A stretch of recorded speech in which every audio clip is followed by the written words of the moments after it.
ಅದಕ್ಕೆ ಪೂರಕವಾಗಿ ಮತದಾರರಿಗೆ ಹೇಳಬೇಕು, ಅಭಿನಂದನೆಗಳು. ತಮ್ಮ ನೇತೃತ್ವದಲ್ಲೇ ಗೆದ್ದಿರೋದಲ್ವಾ? ಈಗ ಫಸ್ಟ್ ಟರ್ಮ್ ಸಿಎಂ ಆಗಿರುವಾಗ ಗುಂಡ್ಲುಪೇಟೆ ಮತ್ತು ನಂಜನಗೂಡು ಗೆದ್ದು ತುಂಬಾ ಬೂಸ್ಟ್ ಬಂದಿತ್ತು. ಇವಾಗ ಅದೇ ಥರ ನಂಜನಗೂಡು ಮತ್ತು ಗುಂಡ್ಲುಪೇಟೆ ಅಲ್ಲ, ಲಾಸ್ಟ್ ಟೈಮ್ ಸಿಎಂ ಆಗಿರುವಾಗ ಈ ಸಾರಿ ಸಿಎಂ ಆಗಿರುವಾಗ ಬಾಗಲಕೋಟೆ ಮತ್ತು ದಾವಣಗೆರೆ ಗೆದ್ದಿದ್ದೀರಾ. ಇಂದ ಸರ್ಕಾರಕ್ಕೆ ಒಂದು ಎನರ್ಜಿ ದಟ್ ಮೀನ್ಸ್ ವಿಷಯ ನಮ್ಮ ಸರ್ಕಾರ ನಮ್ಮ ಕಾರ್ಯಕ್ರಮಗಳನ್ನು ಜನ ಮೆಚ್ಕೊಂಡಿದ್ದಾರೆ ಅಂತ. ಇಲ್ಲೇ ಹೋದರೆ ನಾವು ಕಳೆದ ಸಾರಿ 3 ಬೈ ಎಲೆಕ್ಷನ್ನು, ಈ ಸಾರಿ 2 ಬೈ ಎಲೆಕ್ಷನ್ನು ಗೆಲ್ಲಕ್ಕಾಗ್ತಿದ್ವಿ. ಜನರ ಆಶೀರ್ವಾದ ಇದೆ ನಮ್ಮ ಮೇಲೆ, ಜನರ ಅಭಿಮಾನ, ಪ್ರೀತಿ ಮತ್ತು ಆಶೀರ್ವಾದ ನಮ್ಮ ಮೇಲೆ ಇರೋದ್ರಿಂದ ನಾವು ಗೆಲ್ಲಲಿಕ್ಕೆ ಸಾಧ್ಯ ಆಗಿದೆ. ಸರ್, ಈ ಫಲಿತಾಂಶದಿಂದ ಸಿಎಂ ಕುರ್ಚಿಯ ವಿಚಾರ ತೆರೆ ಮುಗ್ದೋಗುತ್ತೆ ಸರ್? ಹೈಕಮಾಂಡ್ ಅವ್ರು ತೀರ್ಮಾನ ಮಾಡ್ತಾರೆ ರೀ. ಪುನಃ ಅದನ್ನೇ ಕೇಳಿದ್ರೆ ಸುತ್ತಿ ಮಾತಾಡ್ತಿದ್ದಾರೆ. ಹೈಕಮಾಂಡ್ ಅವ್ರು ಏನು ತೀರ್ಮಾನ ಮಾಡ್ತಾರೆ ಅದು. ದೆಹಲಿಗೆ ಹೋಗ್ತಾ ಇದ್ದೀರಾ ಸರ್? ದೆಹಲಿಗೆ ಹೋಗ್ತಿದ್ದೀರಾ ಸರ್? ಇಲ್ಲಿ ಕರೆದ್ರೆ ಹೋಗ್ತೀವಿ. ಅಲ್ಲ, ಸಂಪುಟ ಪುನರಚನೆ ವಿಚಾರನ ಅಥವಾ ಬೇರೆ ಏನು ವಿಚಾರ? ದಿಲ್ಲಿಗೆ ಕರೆದ್ರೆ ಹೋಗ್ತೀನಿ. ಇಲ್ಲಿ ನಾನೇ ಹೋಗ್ಬೇಕಾದ್ರೆ ರಾಹುಲ್ ಗಾಂಧಿ ಅಪಾಯಿಂಟ್ಮೆಂಟ್ ಕೊಟ್ಟಾಗ ಹೋಗ್ತೀನಿ. ಸಂಪುಟ ಪುನರಚನೆ ಸರ್?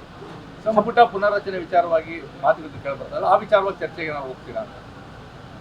ರಾಹುಲ್ ಗಾಂಧಿ ಅವ್ರ ಅಪಾಯಿಂಟ್ಮೆಂಟ್ ಕೊಟ್ಟ ಮೇಲೆ ತೀರ್ಮಾನ ಮಾಡ್ತೀವಿ. ಆ ವಿಚಾರಕ್ಕೆ ಕೇಳಿದ್ದೀರಾ ಸರ್? ಈಗ ಅಪಾಯಿಂಟ್ಮೆಂಟ್ ಕೇಳಿದ್ದೀರಾ ಸರ್? ಅಪಾಯಿಂಟ್ಮೆಂಟ್ ಕೇಳಿದ್ದೀರಾ? ಸರಿಗೆ ಜನಾಭಿಪ್ರಾಯ ಕಾಂಗ್ರೆಸ್ ಸರ್ಕಾರದ ಪರ ಇರೋದ್ರಿಂದ ಸ್ಥಳೀಯ ಸಂಸ್ಥೆ ಚುನಾವಣೆಗಳನ್ನು ಮಾಡ್ತೀರಾ? ಜಿಬಿಐ ಇರ್ಬೋದು, ಸ್ಥಳೀಯ ಸಂಸ್ಥೆಗಳ ಚುನಾವಣೆ ಮಾಡ್ತೀವಿ. ತಕ್ಷಣದಲ್ಲೇ ಮಾಡ್ತೀವಿ. ಸರ್, ಈ ರಿಸಲ್ಟ್ ಇಂದ ಪ್ರತಿಪಕ್ಷಗಳ ತಂತ್ರ ಏನು ಕೆಲಸ ಮಾಡಿಲ್ಲ ಅಂತ ಅಲ್ಲ ಸರ್? ಪ್ರತಿಪಕ್ಷಗಳು ಏನು ತಂತ್ರ ಮಾಡೋದು ಅದೇನು ಕೆಲಸ ಮಾಡಿಲ್ಲ. ಏನು ತಂತ್ರ ಇದೆ ಅವರಿಗೆ? ತಂತ್ರನೂ ಇಲ್ಲ, ಕುತಂತ್ರಿಗಳು ಅವರು ಅಷ್ಟೇ. ತಂತ್ರಗಾರಿಕೆ ಏನು ಮಾಡಲ್ಲ, ಕುತಂತ್ರ ಮಾಡ್ತಾರೆ ಅಷ್ಟೇ. ಈ ಫಲಿತಾಂಶದಿಂದ ತಾವು 5 ವರ್ಷ ಕಂಪ್ಲೀಟ್ ಮಾಡ್ತೀರಾ ಅಂತಾರೆ ಸರ್? ತಾವು 5 ವರ್ಷ ಕಂಪ್ಲೀಟ್ ಮಾಡ್ತೀರಾ ಅಂತಾನೆ ಸರ್? ನಮ್ಮ ಪಕ್ಷ 5 ವರ್ಷ ಕಂಪ್ಲೀಟ್ ಮಾಡ್ತೀವಿ. ಅಲ್ಲ, ತಾವು sir as A chief minister ಪುನಃ ಅದನ್ನೇ ಹೇಳಿದ್ರೆ ಏನು ಪ್ರಯೋಜನ? ಹೈಕಮಾಂಡ್ ಅವ್ರು ಏನು ತೀರ್ಮಾನ ಮಾಡ್ತಾರೆ ಅದರಂತೆ ಯಾಕಂದ್ರೆ 5 ವರ್ಷ ಇರಬೇಕು ಅಂತಂದ್ರೆ ಇರ್ತೀನಿ ಸರ್. 83ನೇ ವರ್ಷಕ್ಕೆ ಚೀಫ್ ಮಿನಿಸ್ಟರ್ ಆಗಿ ತಾವು ಬಹಳ ಸೀನಿಯರ್, ಅಂದ್ರೆ ಇಡೀ ದೇಶದಲ್ಲಿ ತಾವೀಗ ನಂಬರ್ 1 ಆಗಿದ್ದೀರಿ. ಹಾಗಾಗಿ 85ನೇ ವರ್ಷಕ್ಕೆ ಮುಗಿಸ್ತೀರಾ ಅಂತ? ಹೌದು. ಈಗ 83ನೇ ವರ್ಷಕ್ಕೆ ಚೀಫ್ ಮಿನಿಸ್ಟರ್ ಆಗಿರೋ ನೀವೇ ಸರ್. ನೋಡಪ್ಪ, ಹೈಕಮಾಂಡ್ ಅವರು ಮುಂದುವರಿರಿ ಅಂತಂದ್ರೆ ಮುಂದುವರಿತೀನಿ, ಇಲ್ಲ ಅಂತಂದ್ರೆ ಅವ್ರು ಏನ್ ಹೇಳ್ತಾರೆ ಹಂಗೆ ಕೇಳೋದು. ಯಾವಾಗ ಹೇಳ್ಬೋದು ಸರ್? ಯಾವಾಗ ಹೇಳ್ಬೋದು? ಯಾವಾಗ ಹೇಳ್ಬೋದು? ಗೊತ್ತಿಲ್ಲ ನನಗೆ. ಅಲ್ಲ, ಶೀಘ್ರದಲ್ಲೇ ಹೇಳ್ತಾರೆ ಅನ್ನುವಂತ ಮಾಹಿತಿಗಳು ಇದಾವೆ. ನಿಮಗೆ ಮಾಹಿತಿ ಯಾವ ಮಾಹಿತಿ ಇದೆ ಅದೇ. ಗೊಂದಲಗಳು ಜಾಸ್ತಿ ಆಗ್ತದೆ, ಡಿಲೇ ಆಗ್ತದೆ, ಕಾರ್ಯಕರ್ತರು ಕ್ಲಿಯರ್ ಮಾಡ್ಬಿಡ್ಲಿ ಅಂತ ಕೆಲವು ಸತೀಶ್ ಜಾರಕಿಹೊಳಿ ಅವರು ಹೇಳ್ತಾರಲ್ಲ ಅದನ್ನೇ.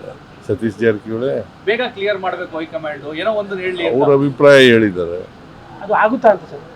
ಗೊತ್ತಿಲ್ಲ ನನಗೆ. ಅಲ್ಲ, ಈ ವರ್ಷದಲ್ಲಿ, ಈ ತಿಂಗಳಲ್ಲಿ 3 ವರ್ಷಕ್ಕೆ ಮುಗಿಸ್ತಾ ಇದ್ದೀರಾ, ಅದಕ್ಕೆ ಗೊತ್ತಿಲ್ಲ ನನಗೆ.